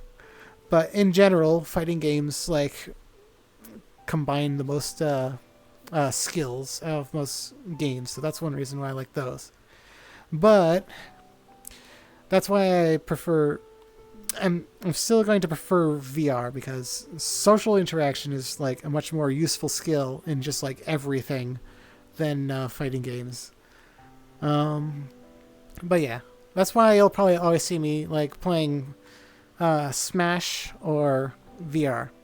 With that said, though, after playing some other fighting games, it's really hard to go back to Smash. Let's just say rollback is so nice because with Smash I have to play differently whether I'm playing online or offline. It drives me insane. Yeah, because I mean I did have a Brawlhalla video at some point, and I kind of want to make another like Brawlhalla video, but I don't know when I'm gonna do that. Because I don't know if anyone's actually going to want to play that game. I like it because it's pretty simple to pick up. There's nuances to go improve, but like it's pretty simple to pick up. But yeah, and then I did play Multiverses for a bit. I'm planning on making a compilation of like all the funny parts when I was playing Multiverses, but like the freaking all the cash stuff on that game was kind of a turnoff. I actually like grinded for a bit when I was playing Multiverses, so I wasn't too much of a fan of that. Rivals of Aether, though, freaking amazing game. That's probably one of the games I would probably want to stick to if I were to stick to one. Yeah. Oh my gosh, I'm getting into rambling mode, aren't I? I'm sorry. But yeah, because I was gonna mention a little thing and then move on. So, anyways, VR fighting games are gonna be like my main games that I plan on doing. I'm probably gonna still like do some single player games. I played Risk of Rain recently. That was really fun. I want to go do the Resident Evil series. I want to do the Metroid series. Oh my god, I forgot to mention at the very start of the video that I am still going to do Tears of the Kingdom. I haven't gone through that yet.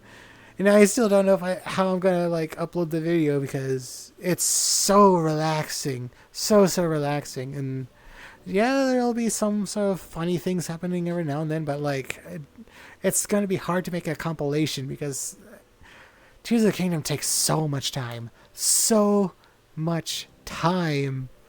So much. It's like, and also it's like, if I want to relax, I kind of want to relax with my friends, like in VR, just chat about life. But yeah, I am still planning on playing Tears of the Kingdom though. I at least want to get to the very end because I want to avoid like spoilers and such. I have gotten on off the little tutorial section in the sky. Um, I actually did get mad for a little bit in the ice section because I was getting a little bit of a headache, and then I missed a thing, so I had to go make another loop around the ice area. Because what happened was, I'm just like, ooh, look at that waterfall over there. And while I was looking at the left side at the waterfall, I was supposed to be looking at the wall. And the wall had a climbable thing there. And I didn't see that because I was too distracted by the waterfall. So, oopsies. What was I going to say? But yeah, I'll definitely edit to like, I'll have to edit the ice part because I think that's like the only part, and I might be editing the end of it because like once I did the whole reveal of like the whole place, I was so tired by the end of it. So I do know I'm gonna have to like do shorter sessions of Tears of the Kingdom, shorter, more frequent sessions, and that's gonna be a little bit on the hard side because it's nice to be in the mood when you're playing Tears of the Kingdom. So we'll have to go see. Yeah. And then maybe I'll go do the Champion's Ballad after that. I don't know. It depends on how much time I have for Tears of the Kingdom. It's probably been like a few months since that game's been released, and I still haven't uploaded it. I feel so bad. But yeah, I'll get to it.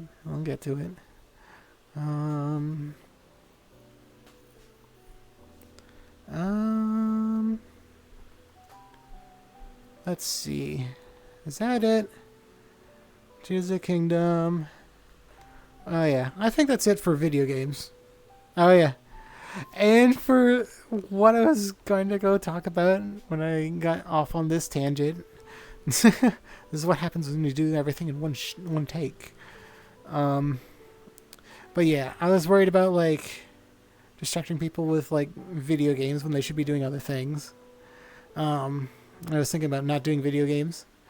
But yeah, I'm planning on like making myself better. I mentioned that, but basically like I've more recently started like the idea of like having the strength to be gentle and just like helping other people with their stuff a bit more. I mean, it hasn't changed, but like, should I just mention it? I don't know. This feels so silly, but normally when I'm in VR, I use small avatars. That originally started because I was playing as a Midnight Lycanroc. Because I want to be like, ooh, I'm an old edgy boy, but I want to be something that people know. I know, freaking Pokemon. I'll be the Midnight Lycanroc.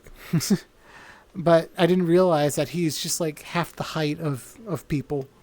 And then like every avatar I've used since then, I remember using an eventaully. I remember using the Recore. This is a newer version of the Recore, but I usually use the purple version. I'm just doing the blue version because of the kitsunami. And even the Protogen, like they're all kind of short avatars. So I'm usually looking up at people. Or unless if they're like someone else using these kinds of avatars. So I like doing the happy, adorable stuff. I swear it does something to your brain when you look up at people. And so with that said, I recently was using a tall avatar. What's this?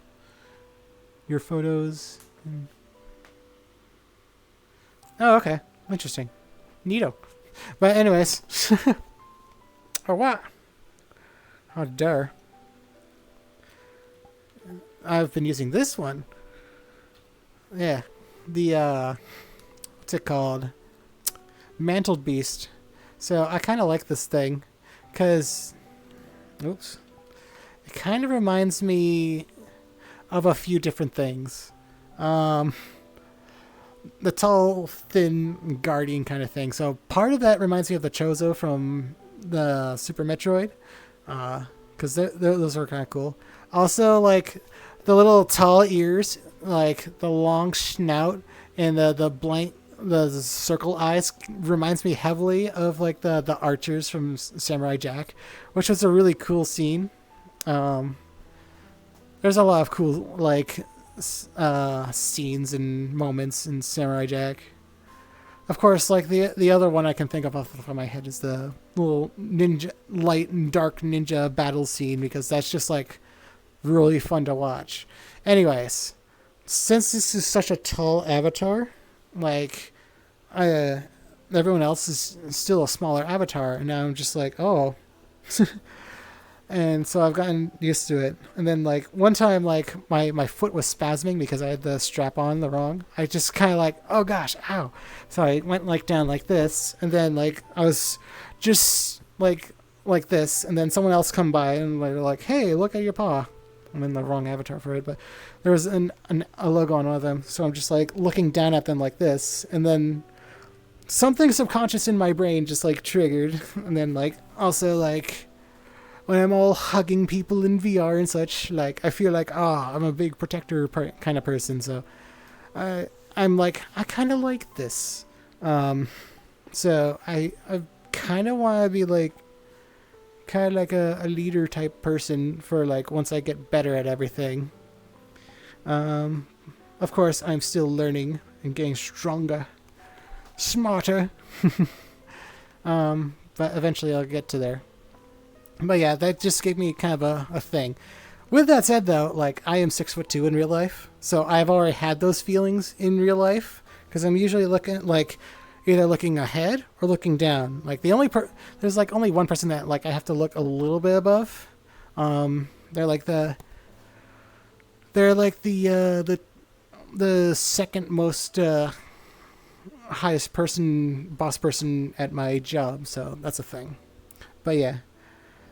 Like, I will say that, like, me being tall does help a lot with anxiety, because growing up, like, a lot of people, like, were intimidated by me just being tall. And I didn't know it for the longest time. But yeah, there was one person that was, like, super, super short. That was, like almost half my height. That just would be the nastiest little bastard to me. Oh my gosh, I said naughty words. But yeah, like, frickin' he was so mean to me, and I never knew why. I always try to be nice to him. He did, like, calm down after a while, but he always tried to be mean because he wanted to, like, show off how tough he was. So I thought that was kind of interesting. It's like, you always think that people won't be shallow, but, like, people are shallow. And that, like, blew my mind growing up, because I'm just like, their actions should speak louder than words. That's another thing I forgot to mention with VR. It's because I was so used to talking to people in text, and I thought it would be just like, what you say should be what you should mean, and people should just go by what you say. There's been, of course, like, there's this study that has gone around that, like, a lot of people like to mention, where it's like, it's only about 7% of what you say is what people actually pay attention to. The inflection of your voice and, like, how you say things, and your body language, like, makes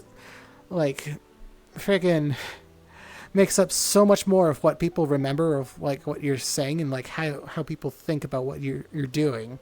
So I wish I knew that earlier. But yeah, VR kind of taught me that, because I didn't had so much anxiety before. I was just look off to the side. But, like, since, like, everyone has, like, interesting looking avatars in VR. It's easier to go look at. So yeah. And I forgot how I transitioned into that because I feel like I was going to say something else and I forgot. Oh well. I will be reading all this back because I won't be drunk when I'm editing this. So I'll have to go look at that later. And I'll try to fill in the blanks with the description. Because I did all of this in one shot. 3 shots with alcohol though. Yeah. Speaking of alcohol, I will go try to show that off at some point. I don't know how much I'll be drinking in the future because, you know, I do like alcohol for celebrations, but like there was one person that like started drinking alcohol regularly after they saw me drinking. I'm like, I don't want you to do that. I told you specifically, be careful. Why are you still drinking? I warned you about this, and now you're being all whiny and everything. No. So yeah, yeah, and that's the thing. It's like, and it makes me realize why some people never ever drink alcohol ever. But yeah. Anyways, in the future, I will continue to try doing better, make people around me feel better. Eventually, I want to be like a leader type person and help people. I don't know how long that's going to take. It might take 5 years, might take 10 years, might be 15 years. For all I know, AI could invade every aspect of our lives, and I won't even need to, because there will be the perfect AI assistant for every single person. Especially with those freaking robots coming out recently. Oh my gosh. I forget what the price was. I think it was over $1,000 though. But like, you know, that's just so crazy. That's coming so soon.